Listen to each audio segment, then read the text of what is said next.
ይሄ ድርጅት 240 ሰራተኛ ነው ያለው። 240 ሰራተኛ ስራ የሌለ መንገድ ላይ እየቆሙ የነበረ ከዩኒቨርሲቲ ግራጁዌት አድርጎ የወጡ ሰራተኞች ሰብስቦ ስራ ሰጥቶ ያሰራ ነው ያለው።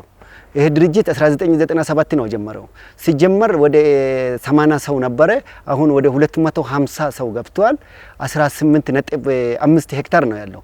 ከዛ ውስጥ ወደ 10 ሄክታር የሚሆን ምርት እየሰጠ ነው ያለውና ለመንግስትስ ለአካባቢስ ይሄ ውጤት ያለው ድርጅት ነውና መንግስትስ ከዚህ የማገኛለ እኛ ሰራተኛ ለአካባቢስ ብዙ ነገር ስላደረገ ይሄ ድርጅት ለኛ ጥሩ ነው።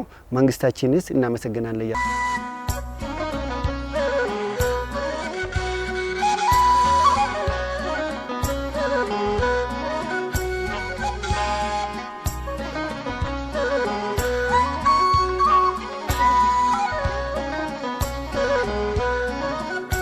እዚህ ድርጅት ከተቀጠርኩኝ 15 አመቴ ነው።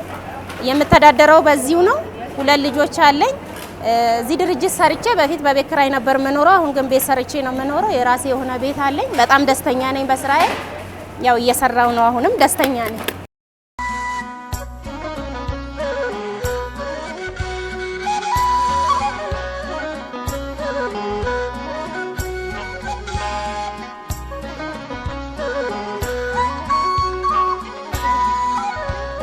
ከዚህ በፊት ምንም ስራ አልነበረኝም። ስራ አጥ ነበርኩኝ። ያው እዚህ ስራ ከጀመርኩኝ 10 አመት ሆኖኛል። ያው ብዙ ነገር ጠቅሞኛል፣ ተገልግዬበታለሁ። ይሄን ስራ ከጀመርኩኝ ከስራ አጥነት ወደ ስራ ሰርቼ መግባትን ትንብያለሁ።